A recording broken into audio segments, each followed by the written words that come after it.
future, talk radio will actually educate, inspire, and make you think. The future is now. Topics and music that affect your life from Universal Broadcasting Network. Tune in at ubnradio.com.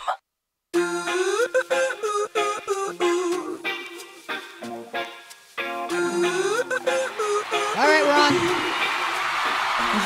Hey, everybody, thanks for tuning in. Thanks for coming on with me, Adam Levine, as well.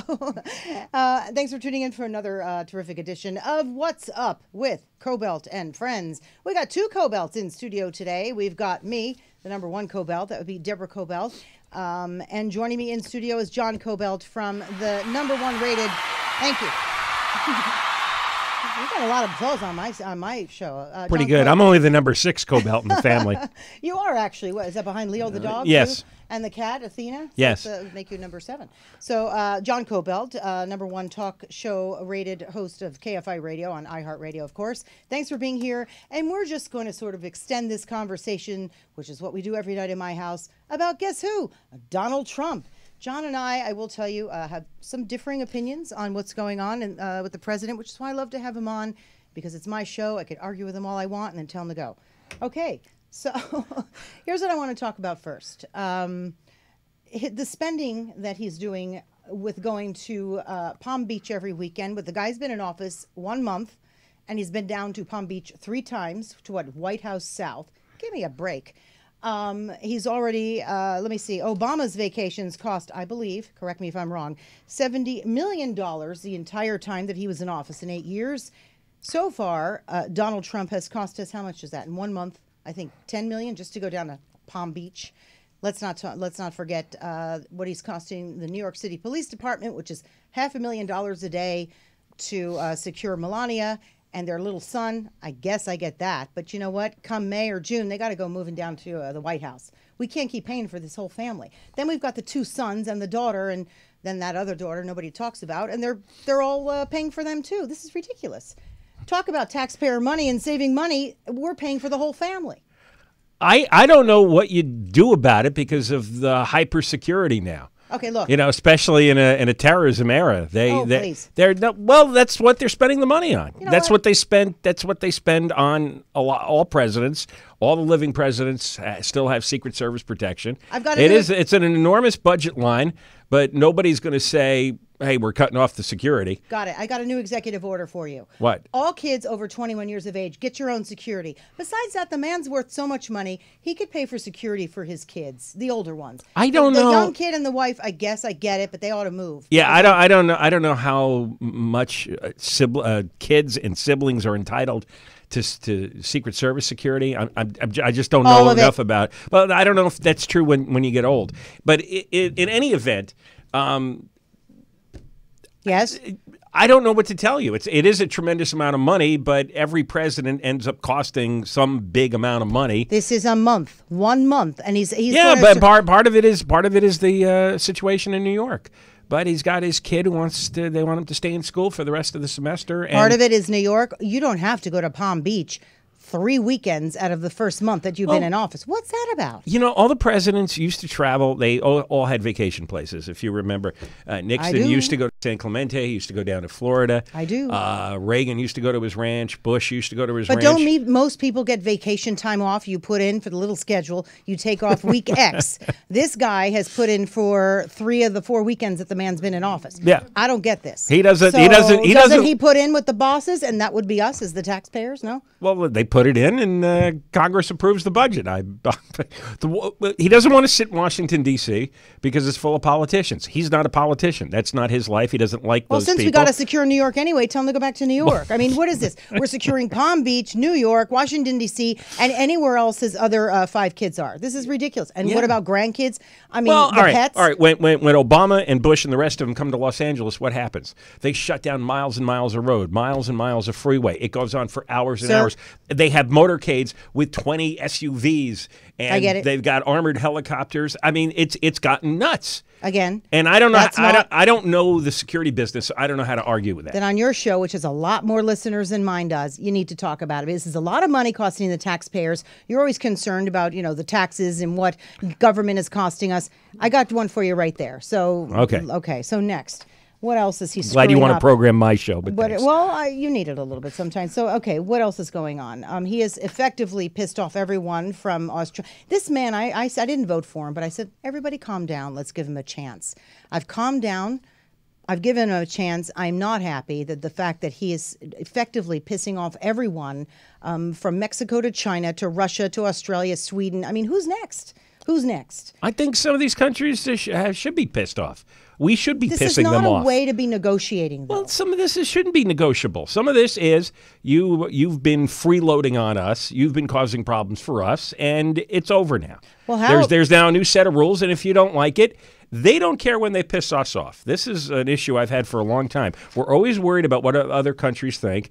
These leaders in these countries don't seem to care when we're upset, when we feel that we've been screwed over and put upon.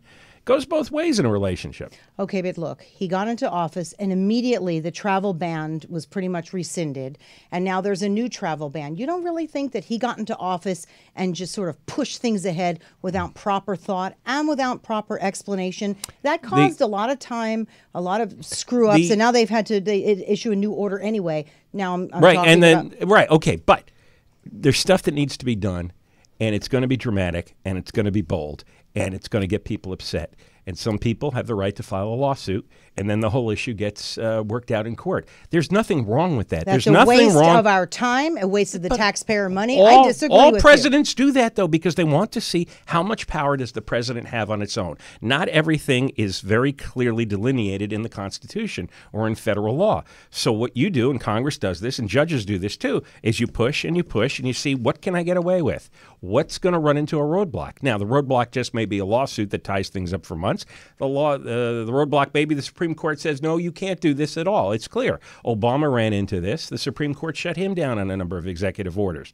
But it's the constant push-pull of government over, who grabs turf. And that's just part of political life. There's nothing wrong with that. You've even had to have Pence go around and sort of explain Donald Trump to the people over in Europe. I mean, it's getting a little comical. Do you not think?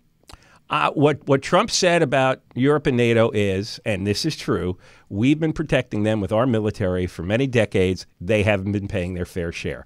There's nothing wrong with saying, guys, if you want us, we're happy to protect you, but ante up here. Be consistent with your argument. If we're blowing too much money on Trump's security, we should be getting money for providing Eastern Europe with security. I understand, but did you see and hear the way you just said that? It was reasonable. The man does not explain things to people reasonably. He doesn't. And what happens is... That's why you have Mike Pence to go and translate for him. And who would have thought that Mike Pence would have been the savior to go in and explain what Donald Trump is doing? Honestly. Trump clearly needs translators. Right? Because he could appeal to other people. I have a team of supporters in the room with me. I need them. Look, I am conceding all of Trump's personality flaws. I'm not going to spend 2 minutes defending his personality, all right? It is blunt, aggressive. It can be abusive. It's bullying. Yes, it's all that. But some of these countries need that. They need to be slapped around a little. Sweden needs to be slapped around? He didn't do anything to Sweden. Oh, but he mentioned them. And and they're having people up in arms. They're having a real problem in Sweden, and he doesn't want that problem to be here in America. Again, is it possible to get to the man? Donald, listen to my show, okay? Is it possible for him to explain what it is that he's trying to do in a more, this is tough, delicate way, so most people are not in a panic? Then you have to get another person. That's not him. Right. So this is what we have to deal with for the next 4 years. This is the animal we have. You have to go to another cage and look for another animal. But this guy is the big gorilla beating his chest and howling all day. Okay, the sanctuary cities. We are one of them, Los Angeles. He is now, for those sanctuary cities who are not in agreement with what Trump is doing in terms of immigration, illegal immigrants, correct? Yes. He is now saying especially criminal illegal immigrants. So what he's saying is send them back, right? And those sanctuary cities are protecting. Is that what you're trying to tell me? What it is when the federal government identifies a criminal illegal alien that's either been arrested or is coming out of jail, what they want is cooperation from the local authorities, local police and sheriffs, to simply answer the phone. And when the Fed says, hey, we want that guy, the locals say, okay, we have him held here, come and get him. Or when the locals identify a guy, they call up the feds and say, hey, we've got this guy. Right. And that's federal law. So you're saying a sanctuary city is saying, I'm not going to do that. Which is a defiance of federal law. If you Right. want to change the law. But as it turns out, Harvard did a poll, national poll, and found that 80% of the public agrees that sanctuary cities are wrong. I actually agree with that as well. I agree with that. I don't know where you're going to get 80% agreement on any political issue, but even Democrats and independents agree that that's wrong. So what happens though? Now he's threatening to pull funding from those cities. I mean, that's a lot of money. Well, is there any kind of negotiation there? I mean, it just seems like no matter what, even on an issue that I agree with him on, he's fighting with everyone. Does he ever negotiate? On this issue, there aren't a whole lot of options. Either you turn over the bad guys, and we are talking about criminal aliens here. Either you turn them over or you don't. Either you cooperate or you don't. And if you don't, there's going to be consequences. And considering Los Angeles, for example, gets $500 million a year in federal aid, well, that is a great negotiating chip. Because part of the deal, if California wants to secede and be its own country and set its own constitution, they should go for it. But at the moment, they're part of this federal union. And all the states have agreed since the 1700s, we're going to go along with federal laws.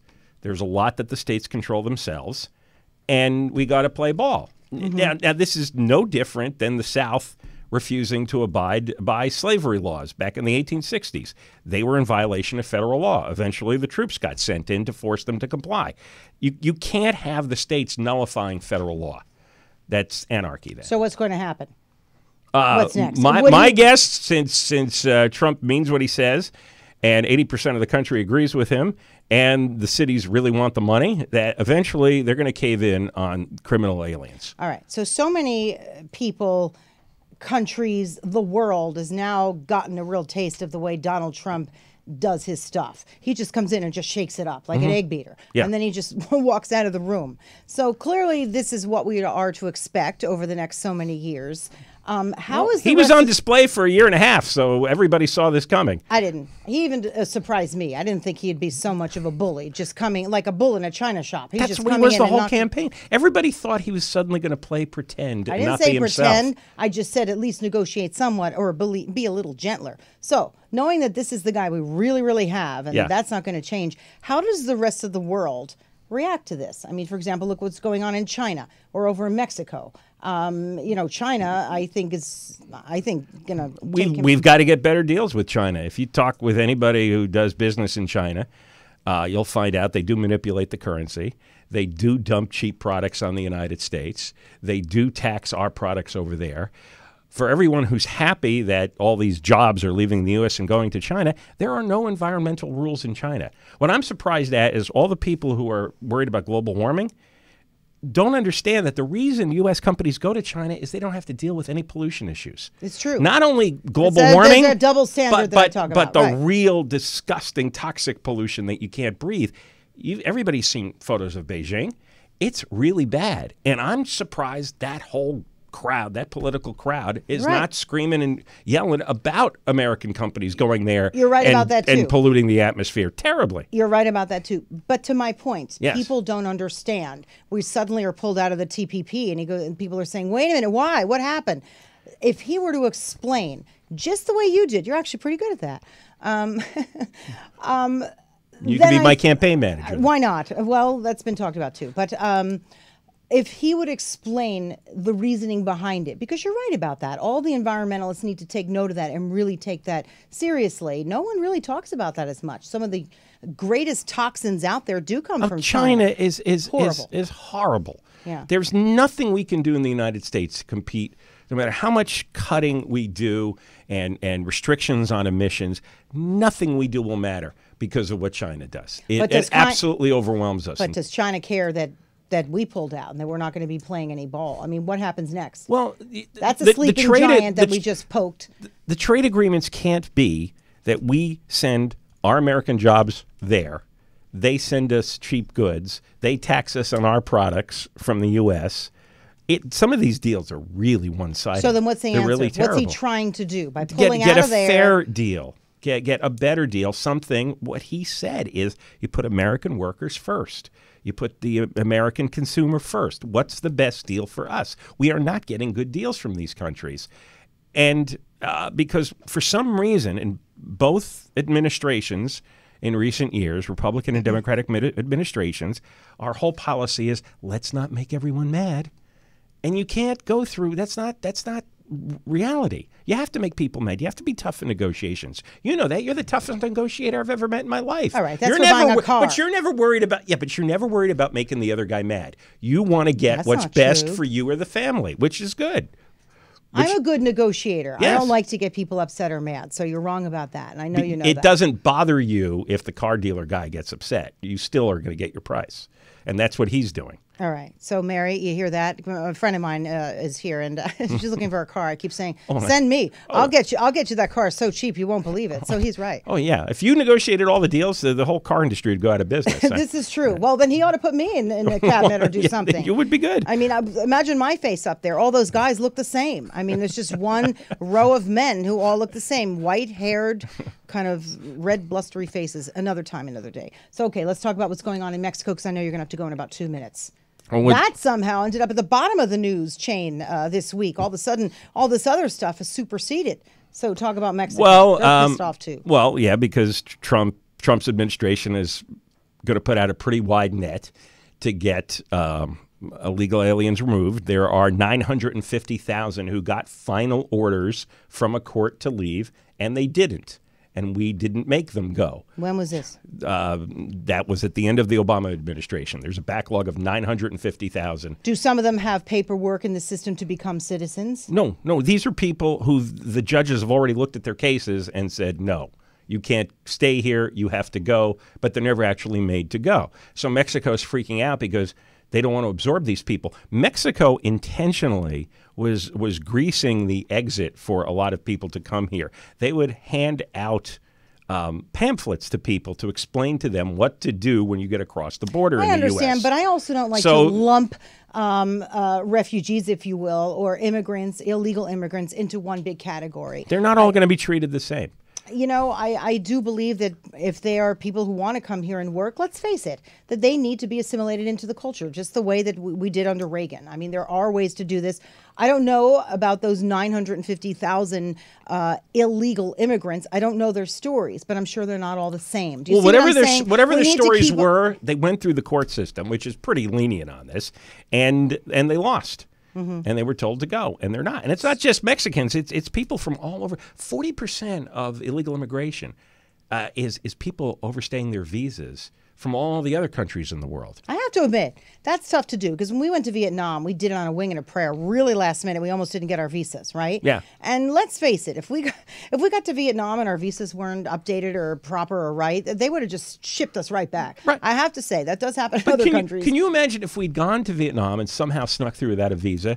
And then they came. Yeah, you couldn't. First of all, now if Vietnam can do this, I think we can figure this out. And then, can you imagine if they knocked on our hotel room door one day and said, "Guys, you have no visa. You're going on the next plane." It's a good example. What would we do? Say, "Oh, you're being unfair. You're wrong." No, we would say, "Yeah, you got us." So I understand the system at whole. The issue at whole, and even the problem at whole. I don't know if it's all lumped in one big stew, but you know. But there has to be a more humane way to handle this, I guess, is what I'm getting at. Okay, well, we haven't seen exactly how it's going to be handled. One of the officials said today that people are way overreacting. We're not going to be grabbing people and throwing them to buses. Because Daddy is not really handling anything right. He's the father of our country for a reason, right?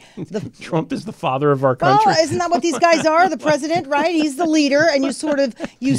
No, he's a politician. He's a public servant. Okay, well, he's not anybody's daddy. The head guy in charge. Yeah. In my opinion, is not really creating any calm. I think he is creating chaos and panic because he's not explaining what needs to be done. All right, I'll grant you that point. So, you know, that's really all I have to say. Anything else before you have to go to your own show? No, I have to go to my own. You got me all warmed up. Well, hang on a second. I just want to say goodbye. All right, bye. John Kobylt, KFI Radio, iHeart Radio, and everywhere else, it seems. And thank you for coming in, and I'll see you tonight for dinner. We're going to take a real quick break, and then we come back with...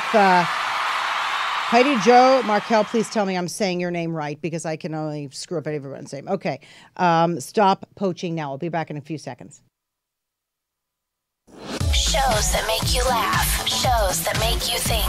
Music that moves you. It could only be one place. Universal Broadcasting Network. Tune in at ubnradio.com. In the future, talk radio will actually educate, inspire, and make you think. The future is now. Topics and music that affect your life from Universal Broadcasting Network. Tune in at ubnradio.com. Welcome to the new sound of online radio. Welcome to the sound of Universal Broadcasting Network. 'Cause you make me feel like I've been locked out of heaven. A mix of today's hits and hard-to-find favorites, combined with the most entertaining and intriguing talk anywhere. This is your sound. This is the sound of Universal Broadcasting Network at ubnradio.com. Now that you've found UBN Radio and discovered our quality talk shows, it's time to spread the word to friends, family, and the universe. 24 hours of music and talk radio without limits. That's why people keep coming back for more. That's ubnradio.com. Welcome to the new sound of online radio. Welcome to the sound of Universal Broadcasting Network. 'Cause you make me feel like I've been locked out of heaven. A mix of today's hits and hard-to-find favorites, combined with the most entertaining and intriguing talk anywhere. This is your sound. This is the sound of Universal Broadcasting Network at ubnradio.com. Welcome to the new sound of online radio. Welcome to the sound of Universal Broadcasting Network. 'Cause you make me feel like I've been locked out of heaven. A mix of today's hits and hard-to-find favorites, combined with the most entertaining and intriguing talk anywhere. This is your sound. This is the sound of Universal Broadcasting Network at ubnradio.com. Hey, everybody, welcome back to Kobylt and Friends. We've got a terrific guest on now. I've been waiting to get her in studio, so thank you for joining me. Heidi Jo Markel. I said that correctly, right? Perfect. Markel. Thank you. So let me a little bit of background about you. She spearheaded in 2015, 2 years ago, Stop Poaching Now. And we're going to get into what that's all about. But just a little bit about her, because she's something else. She's the kind of woman I want to be someday. She is it's true. You already passed. No, I don't know about that, but I love women like you. You're something. She's a Berkeley graduate and a dear friend of my friend Mary DiConcini. She is a producer and actress. She's known for Olympus Has Fallen, London Has Fallen, and Trust. You produced the film Blind Horizon back in 2003 with Val Kilmer, Sam Shepard, Faye Dunaway, and Amy Smart. I love Sam Shepard. I have a crush on him. Me too. He's so sexy. Oh, my God. Faye Dunaway is gorgeous, too.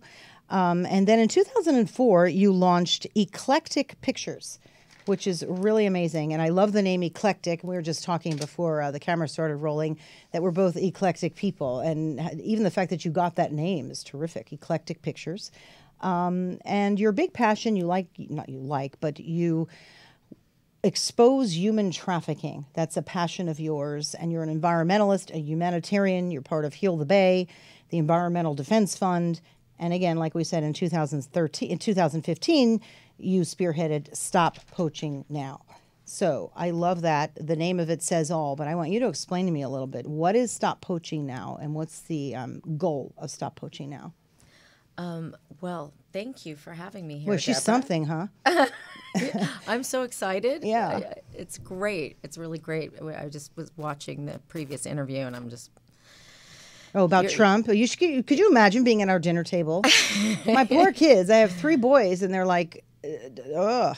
I would be with Donald Jr. Basically cutting his tail off with a knife. You're saying, "How does it feel?" You know, it's just it's really preposterous. I mean, we're supposedly evolving as a society, and it's crazy to me when I run into people all the time and they have no idea what is going on in Africa and Asia with the keystone species, that they're just evaporating. Remember the movie Planet of the Apes where we turned the tables and the apes were in charge and we were treated like apes? This is what we need to do with the rhinos and the elephants. Yeah. There's your next film. Yeah. Turn it on its side, and the elephants and rhinos and all those folks are in charge, and we're the ones roaming around and grazing and being shot and skinned. I'm going to teach him how to our teeth pulled out. Use an AK-40. That's my goal, is to teach the rhino how to use the AK-40 and go after humans. And I understand that people in many of those countries, I've been to many of those countries in Africa, they need the money. They do it because they need the money, and they will kill these animals. And a lot of their ivory and the skins and whatever end up all over the place. China, I know, is a big consumer of that. And they're educated. They know it's wrong, but it still happens. So how do you get through to them that it's wrong? Education is probably the number one way. Yeah. It's absolutely bringing this to the kids is the only way, because the older people in those cultures are so, defined by 5,000 years of culture, and they've had ivory, most of that time, and they look at it as a status symbol. We might drive a Ferrari.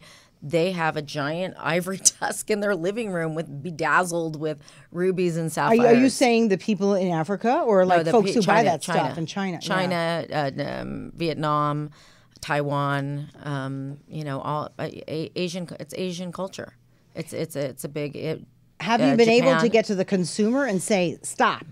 Or they're just like, look, this is what we like, go away. Thank goodness Obama passed a ban of ivory last summer. So he did some amazing things for the environment. I sure hope that's not the next one to be overturned. I mean, one never knows these days. One never knows. But let's just hope that's off the radar a little bit. And China, and our basic focus is both, going to the classrooms and teaching kids about this. And then the other prong is creating viral media content that influences. There's Arnold Schwarzenegger did this 30-second clip where he detonates a tusk of ivory, and it's so powerful, and I talked to him about that. What do you mean he detonates a? He said 96 elephants a day die because of this. And he says, we have to detonate the demand for ivory, and then he blows up a tusk. He's like, stop killing elephants, And it's just great when celebrities can use their amazing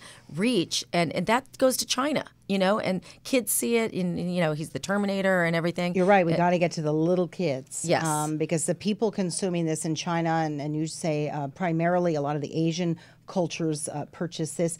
I never knew any better, right? Remember being a little kid and we really liked the cameos that you would wear? Oh, yeah. Right? And nobody really knew. No. I don't know. Combs, brushes. That so much has ivory in it, yeah. Right? What is used to make... Wait, what am I saying that right? To make ivory. I mean, you're right. Combs, brushes, aeronautics. Boeing used a lot of it, but they're finding replacements. Obviously, you mentioned yesterday billiard balls. Obviously billiard balls, pianos.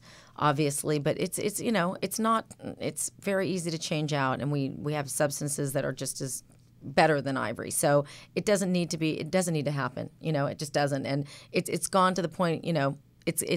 We lost 30,000 elephants in the last 10 years. We're down to 350,000 since the last census. It was 400,000, so that's another drop of 50,000 at CITES. And somehow they didn't end up on the critically endangered list, which just baffles me. That's what you need to work on, because you've got a lot of clout, and what you're doing is important. You've got a lot of support behind you, and that's what you need to work on. They need to be on. What does it take to be on the endangered list? God forbid, we don't want it to go down that far. But this sounds like a low number to me. It's the wildlife fishing and game that is aligned with the NRA, and the NRA are hunters, so they don't want to see these animals on a critically endangered where they can't. So they can go out and have fun. Can have fun, exactly. So it's interesting that our wildlife fish and game is working against us. Most people, if you talk to them, they would be. There's a very small fraction of people that are for killing elephants. Well, very small. I'd say less than 1% of the population. Some animals you are allowed to hunt because apparently they overpopulate. For sure. But elephants are not one of them, and certainly not rhinos. Well, yeah, certainly not rhinos. There is this whole thing of culling elephants. At some points, they do get to be impacted, and there's one country that has a perfect record that's completely like you can kill a poacher on site if they come into Botswana. Botswana. Yeah, Botswana is the only African country that has this kind of no tolerance policy. And we want to drive a lot of the tourism to Botswana because of their Good to know. policy on animals. And I think it's working because I'm trying to book Botswana right now. Now I can't even get in. We have this. You did such good work. They won't even want to let you in now. They don't even want me in. And they're trying to bring celebrities to Botswana so that they look like the model UN of African countries that are doing the right thing and not totally corrupt like they are in South Africa. It's horrible. I mean, you complain about Donald Trump, you should go to South Africa. That guy's a maniac, I mean, just total, takes bribes, dirty. So, that's why their rhino population's almost gone in Kruger. It's the last bastion. The western black rhino was wiped out, the last one in 2011. One of our people that we support on the ground, we financially support the people. I don't believe you can protect these animals long term. I think short term you can, but when the poachers really want them, they're going to get them no matter what. So, we want to reinforce give jobs to rangers and reinforce the people that are protecting these. And they're carrying guns and they're in a war. So we want to help the people to give us time to get to the kids. I like to always put a face on all of this, and I've been to Africa, a few African countries, and I've been on quite a few safaris. And when the elephant families walk by your car, your Jeep, or whatever you're in, sometimes they'll charge, but for the most part they don't. And they're in groups, they're with their families, and they stay with their families for life. And every time this has happened to us, they would walk by, and usually the leader would sort of stop a little bit and look over, and you would lock eyes, and then they would just continue to walk. And they were sort of saying hello, one family to another. And they might not look like us, but let's face it, an elephant is very intelligent, and they may not speak English, but they have their own language, and Correct. They were speaking to us Yes. when they did that, and it was a really incredible feeling. And I really got the feeling that they were saying, welcome, or thank you for being here, or just something. I don't know what they were saying, but you get my point. Deborah, thank you for saying that. People dehumanize animals. I mean, we call animals here livestock, that we eat. It's an animal, okay? Let's just face it. It's not. We're an animal, okay? It's That's what I was going to say. So are we. Different species. So why is one species dominating to the point where there's only 800 silverback gorillas left, and there are 7.6 billion humans? I mean, it's crazy. It is education. We're increasing our population rapidly. We'll be to 20 billion in the next 20 years if we don't stop what we're doing. It's all evolution too, because I understand that we, people who are meat-eating people, and I eat meat, not elephant, but you get my point. They kill for food. I understand that, and they kill in the wild for food, but evolution-wise, these people are just not evolved. They're killing because that's the only way they know how to get money, and they don't understand the humanity involved because they're not thinking that way. They're not raised that way. Their countries aren't like that. It's Correct. chaotic on so many of these countries. No, and they look at actually the villagers, because the elephants are destructive animals in our terms. So if I have a field in agriculture and I'm growing oranges, the elephants will come and help themselves. Hey, these are my oranges, and they get very angry. You saw in the ivory game, this is my child's orange. It's this not elephant orange. How can it not be the elephant's orange? I don't understand. It's like I understand you grow it, but it's like we have to share with the bugs. We have to share with. We want to take pesticides and kill all the bugs. I mean, it's just not even, it's so barbaric. We're so backwards, and we have to evolve and grow with the planet and become at one with it. On some of the safaris that I was on, you'd be driving by, and all of a sudden there would be a carcass that wasn't there the day before. And you could see it was an elephant, and you could tell that it had been poached because... the tusks, they're gone. And same with the rhinos, and there it was, and it was just the carcass left. So it wasn't a lion who perhaps got a hold of an animal or another type of animal, but it was the tusks were gone, and that was the lion would only eat the babies, or even a rhino, because I wasn't sure. Yeah, only the babies. I think they do go after the babies. But I remember we had seen twice. We had seen actually a smaller rhino, but the tusks were gone, and it was so sad, knowing that I had passed there the day before. And that was probably a poacher that was standing right where I was. Some baby lost its mother or father right in front of it, and it's they sometimes come with night vision goggles, helicopters, and AK-40s, and they wipe out herds. So what can be done in those countries if they need money and they're saying, look, I don't even want to kill an elephant or a rhino or another animal, but I got to feed my family, so I got to kill them and sell these tusks. What do you do with the governments? Because those governments very often can be corrupt. Deborah, if you tell me, hi, I'm really poor, and I have 5 kids, so it doesn't matter that my smallest child that I'm going to sell her into human trafficking, because I've got 4 other kids and I need to feed the rest of them. There's just certain things that are a non-starter, and I believe that as much as and I also work for a sex trafficking organization called Aviva. I volunteer there, teach film and teach about animal rights, and it's completely disheartening that people think that you're going to wipe out a species. It's an animal genocide. Let's just face it. People don't want to call it that word because it brings back horrible memories from World War II, but that's what it is. It's an animal genocide, and we got to stop it, and we have to stop it now, and we have to band together. These are your elephants. This is Mary's elephants. These are the collective, all of ours. We own these elephants. It's our property to make sure that it lives and survives, and we protect the biodiversity of the planet. Yesterday that we were also talking about, again, just to bring it back to people who are saying, I don't care. You need to care, because if you kill off one species, we were talking about a film that was recently done about the wolves, and the wolves are reintroduced to Yellowstone, I believe. Yes, and how just by reintroducing the wolves, you might not care about a wolf, but the entire ecosystem of Yellowstone flourished and changed just because an animal population was reintroduced there. Correct. And the same with the elephant or the rhino or any other species that becomes extinct because of humans. Yeah. And we really will change things. And if these keystone species support the whole ecosystem. That's why it's so important. And a lot of people are concerned about the global warming, the climate change. This is just as important. And it's a little harder to control China and their pollution. I was hearing you earlier.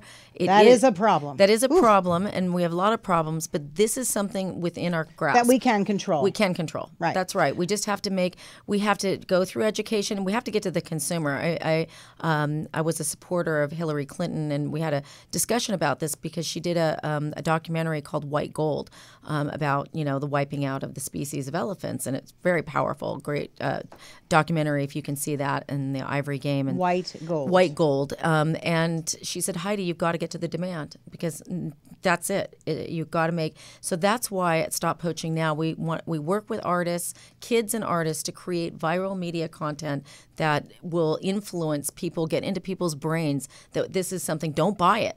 Just don't buy it. You know what? And a lot of people, especially kids over in Africa, they may not have food. They may hardly have clothing. But I'll tell you one thing I noticed. A lot of them did have a phone. So social media is really important. Correct. If they have a Twitter account, I don't know. I didn't talk to any kids there who were using their phones, if they do or don't. But the social media to reaching kids around the world and around the globe, super important to get the word out there. It really is. So tell me who's involved with Stop Poaching Now. Do you have any celebs on board? Because whether you like a celeb or not, they do draw attention to a cause, and that's very important. And I appreciate when they get behind stuff. I was doing a socially conscious film in 2014, working with a wonderful cast of Adrian Brody and Salma Hayek and Shohreh Aghdashloo and many other very talented Persian actors. It was about the oppression in Tehran in 1979, and it tackles that one family's ordeal. And the first one I went to was Adrian. I knew how much he loved animals, and he's like, Heidi, I'm right behind you. Go do this. Wonderful. He's wonderful. He's amazing. Adorable. Adorable, amazing actor. Got to throw that in there. I think is incredible. His performance. I mean, honestly, see this film. It's on Netflix right now. I'm not trying to plug my films, but it's a great film. You got to plug a great film, whether you've done it or not. It is a great film. It is, and Wayne Blair, a great director. So he was the first one I went to, and I'm really good friends with the just amazing Maria Bello. We were talking about her. Love Maria. Yeah, hello, Maria.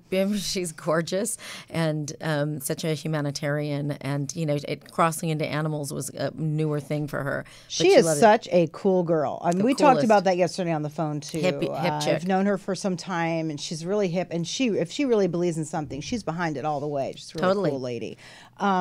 But the name of your film the name of your company, eclectic pictures. I love that because you don't just do films, which is very important, of course, about environmental causes. You do films that are close to your heart. Tell me quickly, we don't really have that much more time, but tell me some of the films that you've done that you were really passionate about and you loved. Probably the most was Lovelace, the story of Linda Lovelace. When I was a small child, and I didn't know what a deep throat was, but it was like there was a big phenomenon going on, and then years later, when I was later in college or high school or whatever, I started seeing on the Senate hearings this porn star that was testifying in front, saying, was forced into this prostitution and to sex trafficking and pornography, and her husband literally had her at gunpoint. And I said, "This is crazy story." I didn't even know that story about her. I mean, I had read about her. I had never seen these films. Everybody thought she was just the 70s poster child for crazy sexual, porn chick. Yeah, crazy porn chick. Oh, that's so sexual. sad. And Amanda Seyfried plays her to superb excellence. I mean, people still post about this is our favorite role that you've ever done, Amanda. And she's such a phenomenal actress and gifted in everything she does. But this was just a really amazing opportunity for all of us to work together with Peter Sarsgaard, who it looks like I'm working together again soon with. What's the film? What's the new film? It's a Tim Robbins film. It hasn't been announced yet. Love him. Can you tell us a little bit? Just a little bit. So it's very controversial. Yeah. Tim Robbins has written and directed this amazing script, and I'm super excited. We're just casting it up right now. So watch Variety. There'll probably be some announcements soon. You can put me in there too. I've been in films. I was in Nightmare on Elm Street 7, in case you're wondering. So awesome. If there's a slot for me, you can put me in there as well. So I'm kind of messing with you, but it's true. I always tell that to people. And they're like, oh my. There are newscasters in it, so we'll have to give that some serious talk. Yeah. But before I let you go, what's close to your heart? What really are you the most passionate about? You've got your film work. You've got your beautiful daughter you told me about, who's a brilliant filmmaker. Apples don't fall far from the tree. I always say that. Very far. She actually is a director, which is something that I can only dream about. It's just not in my personality. I'm too ADD. She's very focused. So we're completely different. But very detail oriented. To be a director, you really need to be detail oriented. Yes. You have to see everything. Yeah, she's very visual. Yeah. And she's brilliant. And she started when she was about 7 or 8 years old. And she never stopped doing, she has a YouTube series called The Three Tales that all the little girls, I say little girls and pedophiles watch because it's on gorgeous little girls on the playing mermaids. So I'm like, you know what? As long as they click. So you've got your daughter and you spend time with her. You're a filmmaker. Was a joke, by the way. I know. You're a filmmaker. What do you do? But they learn, by the way, to block those people. So that's important. They do. Yes. They really do. Because they get a bunch of weirdos and they learn to block those accounts. So I'm really you proud. Teach them. You just say, look, don't answer people like that. I mean, Correct. A lot of us have. I have 3 sons, but I tell you, people will go after boys too. Oh yeah. Because I remember one of my kids was getting like creepy messages, and it was a little scary. So we said, you got to block these people. So that's kind of what happened. So you're working on that project and planning to go to Africa as well. Yes, we are going as a group with Stop Poaching Now with some of the board members.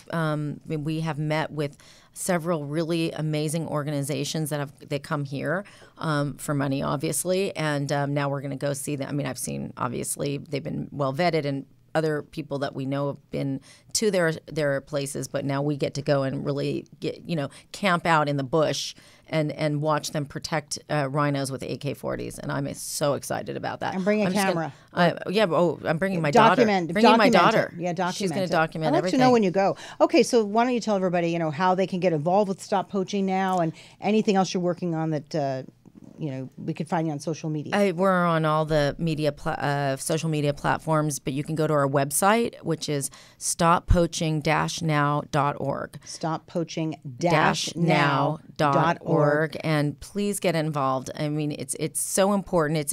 You can't be passive about this. You can't say someone else is going to do it. That's what I said for 10 years. Someone else is going to take care of this problem. It's not someone else. It's you. And so that's why I stepped up, because I said, if I don't do it, how am I going to set an example for my children and for everybody else? So even just being a part of this organization, sending a small donation it supports the work. We're all volunteer.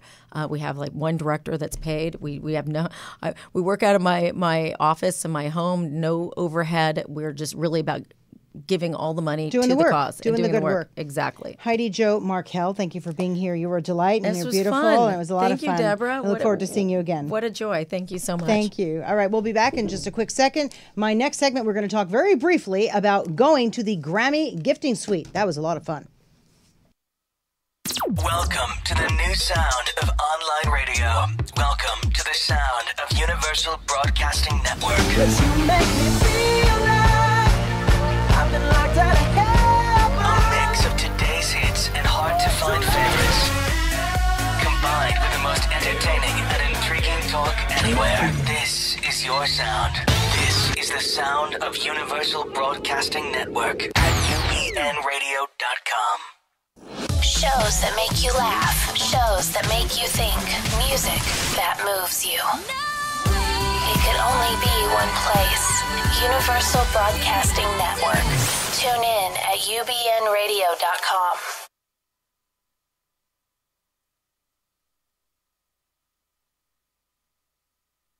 In the future, talk radio will actually educate, inspire, and make you think. The future is now. Topics and music that affect your life from Universal Broadcasting Network. Tune in at ubnradio.com.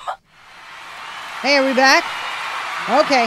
We just got a revolving door today with all the seats. Thanks. That was a lot of fun. Wasn't she terrific, Kurt? Oh, yeah. I really enjoyed having her on. I mean, having been to Africa, that was really close to my heart, so I'm really glad that we did something. Now, briefly, I wanted to talk about, we never really got to talk about the Grammys, because last week we ran out of time. So the Grammys were only, a week and a half ago or so, right? Yeah. So we still have time to talk about it. I thought they were beautiful this year. Did you not? Oh, yeah. I thought Beyonce, do we have some footage of her or some pictures or anything that we can show? I can grab some pictures real quick of her. Yeah, from last week. We sent those over.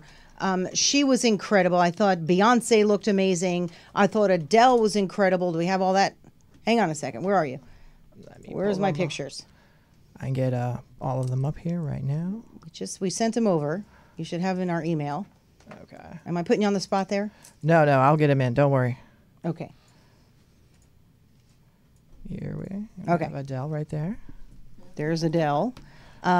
She was pretty incredible, but I thought it was Beyonce who was really, really amazing. She was so on.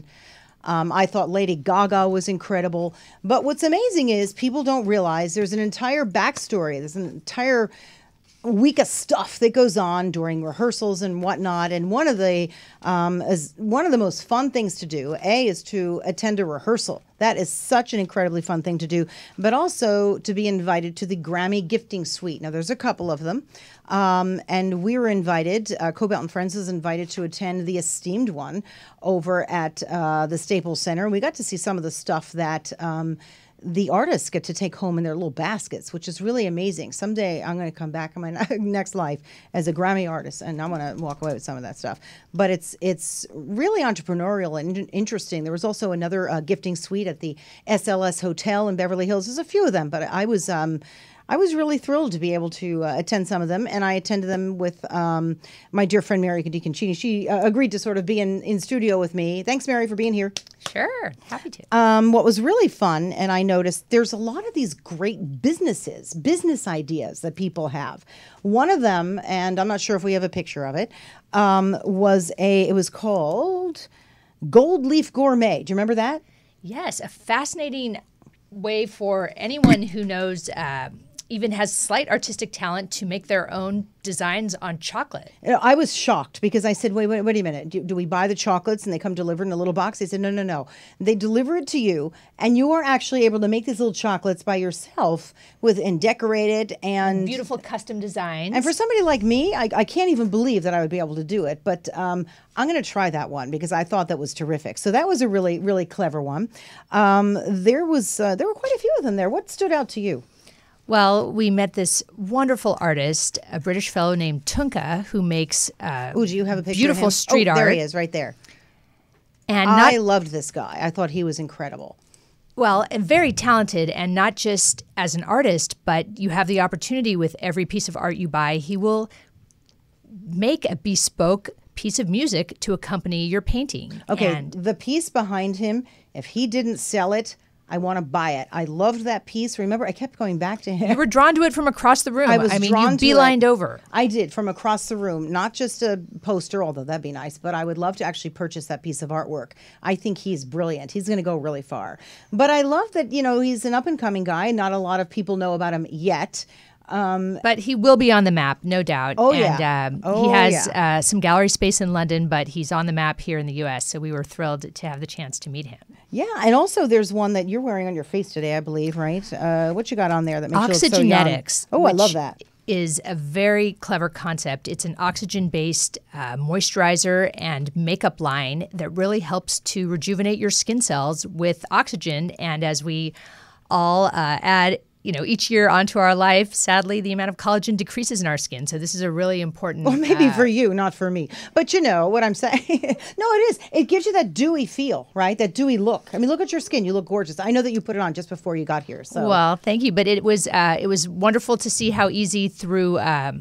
these compounds they've created, both moisturizers and foundations. And foundations too. I mean, they were trying to match us and see the colors. So we've got to get over there and take a look at their stuff too. But these are all very entrepreneurial ideas. I mean, the painting with music attached, if you will. Right. The chocolates that you get to make that are really look like they were made in a bakery, that you get to do it at your own house. The oxygenetics. I love this one. There was also a hula hoop that you do the hula hoop, and it's like really great for your waist. But it folded up into a small size, like so you could travel with it. You could put it in your car. You could take it anywhere and get a full core workout by just setting it up, and you don't even need that much space. This little traveling hula hoop, like the way the big umbrella just sort of folds in. It's the same sort of concept, so you can have a little mini gym with you. I love that. What's another one that we really liked? Oh, the little travel pillow? The travel pillow that basically with one touch inflates. So again, very easy to use and so comfortable compared to the pillows they sell in the airports. This was a lovely way to get some sleep when you're on a long flight. Yeah, it was just really a fun, because you and I like to really get inspired by people and their business ideas. And there's always so many ways to start a business, do a business. And when you see what people are doing out there were so many others. There was, let me see, there was Trespass. Remember them? They were doing a sporting line. Right. They were terrific. And hiking and very comfortable gear for the great outdoors. And then there was the home security company that had the tablet and the app with, a couple of touches. You could control the temperatures in your home. That was called the Comi, C-O-M-I, home security. That was a big one. I mean, that was even better than sort of the stuff that you see now, the touchscreen at home. This is a little more advanced. It was done by the Comi system is what it's called. That was terrific. And I'm pretty sure that was a super user-friendly interface, easy, small tablet, didn't seem complicated. And again, what a wonderful concept. And what fascinated us about that, the entire group of vendors at the suite, how many people took ideas and translated them into viable businesses with unique products and services. Well, the day after, we went over to the SLS, and there was a guy there, if you recall his name. He's making products, lip balm and other facial products, other products out of olive leaves, right? That was Craig McKellar from Olivison. He's from up in near Santa Barbara. An olive farmer up in the Santa Barbara area who he and his wife had a dilemma when their son had a skin problem, and they realized,